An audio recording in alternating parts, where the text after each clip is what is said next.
Alright, what is up everybody? It's your boy TTurmDawg here coming at you with a video. Today we are playing Hearts of Iron 4, which for those of you who don't know is a World War II era strategy game where you play as one of the major countries throughout the world, or you can play as any country in the world for that matter. You can go to war as your country, you can build up armies and navies and air forces, and you can research really cool technologies and advanced tech and stuff like that. Very, very fun, and as you can see here, I have about 127.7 hours on Hearts of Iron 4 thus far. But to make things a little bit more interesting, I'm going to be playing with a very special mod that's dedicated to the United States of America, where you get some pretty interesting alternate history avenues you can choose as part of your focus tree, and we're going to go through that right about now. So, we are going to go play as the United States of Hearts of Iron 4, and if you don't get interested, then that is your problem, not mine. The other mod that I'll be playing with for this video is the Road to 56, which is basically a mod that will expand the checked and focus trees to where you can actually go well into 1956, because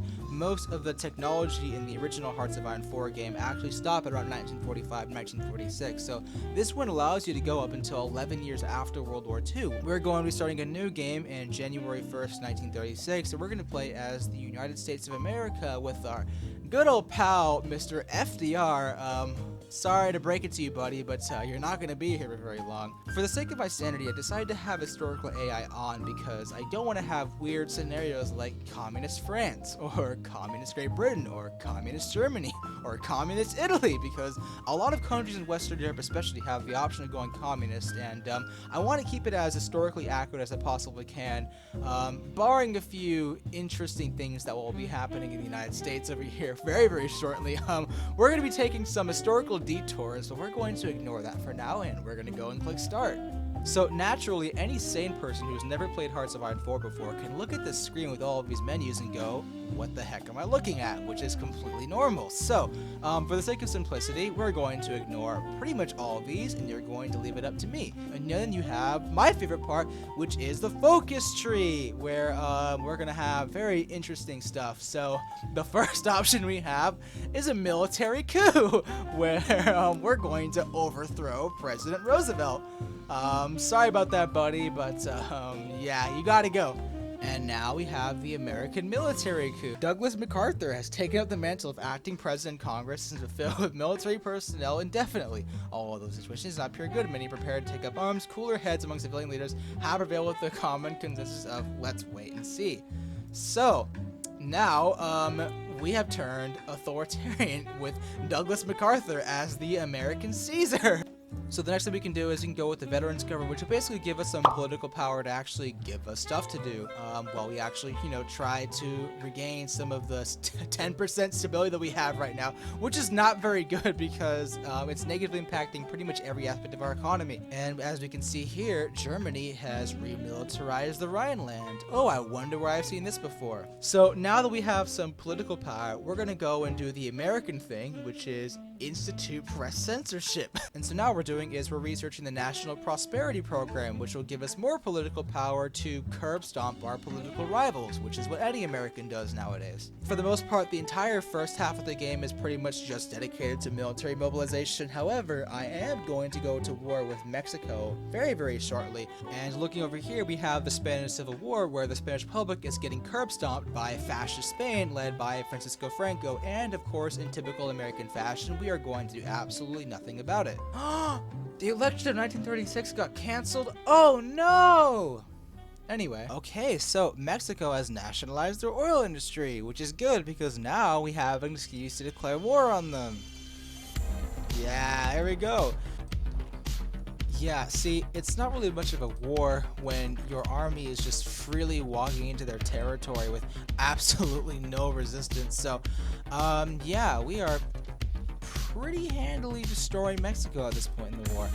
Our casualties are about 20,000 to 1,000, so we're doing pretty well if you ask me.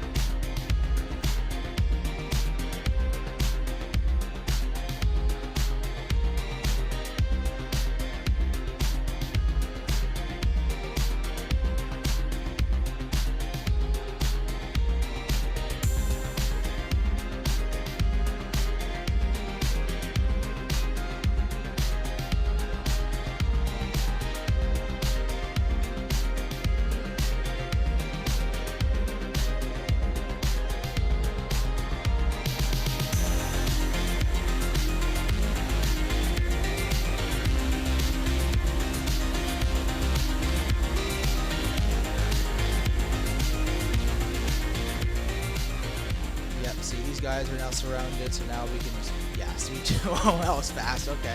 So just destroyed 3 more divisions over here, 2 more divisions are surrounded over here, they're about to get surrounded and destroyed.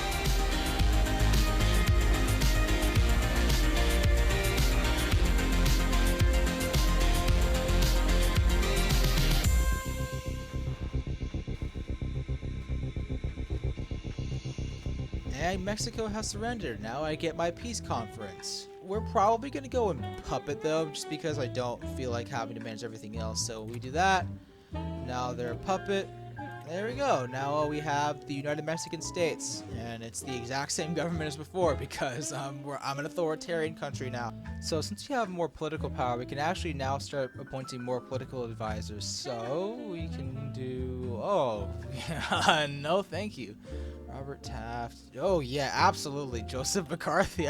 See, I'm going for like the role play thing where it's like we have, you know, an authoritarian dictatorship, so you might as well have McCarthy there. One of my favorite parts about this new focus tree is we have some very interesting focuses that we can have. So we can desegregate the armed forces, and we can honor Confederate war heroes. So, I don't know. I feel like I'm probably going to go with this one over here. Maybe it's just me, but I think that's the better move. This is only the beginning. We're going to see if we can conquer pretty much all of Central America and Cuba. And we're going to subjugate every single one of them and puppet them like we did with Mexico. The whole reason for why I have the Rename Your Nation mod is because now that I'm authoritarian, we're going to switch over to the American Empire. There we go. So now that we have focus on the Americas and Manifest Destiny, we can now move towards seizing Cuba, which will open the gateway towards other avenues that we can pursue, like yeah, I think this is gonna be great. Now, there are many people who would rightly find the actions that I've done so far in this video absolutely abhorrent, which you are right to say so. The only thing is, if it makes you feel any better, I am simply doing exactly what the United States has already been doing for the past 100 years, except I am simply far less tactful about it. Okay, so we got my peace conference. We're gonna go and puppet, puppet, puppets, puppet, puppet, demands, and I think we're good, right? Yep, there we go. Alright, cool. Now, we can go to war against Japan. USS Panay, sunk in China, blah, blah, blah, blah. Okay, so, we can go to war with Japan. Let's do it. Yeah, it seems as though Poland is not doing too well.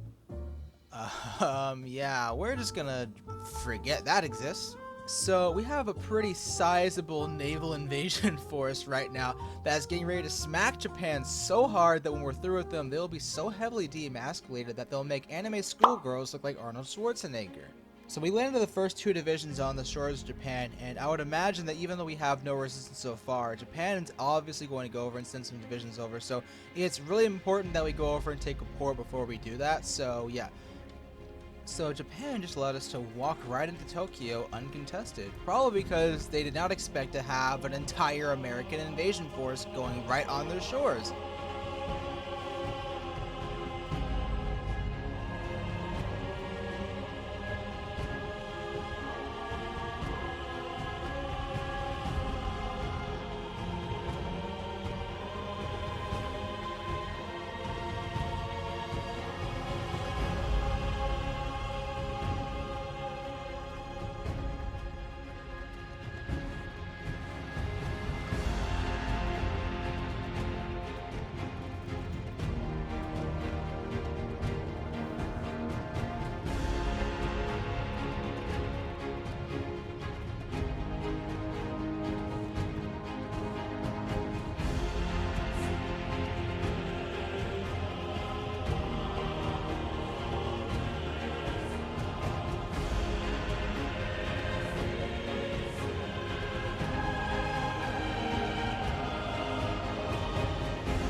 Okay, so I finally got my peace conference with Japan, and I think I'm going to split the Empire of Japan up into smaller countries like they did historically. So I'm going to make Korea, I'm going to make Manchuria and stuff like that. So yeah, pretty much the reason for why I'm taking so long doing this is because I'm figuring out which islands I actually want to take in the Pacific, just because I want to have a naval base of operations when I eventually go to war with China, which I'm already anticipating is going to happen.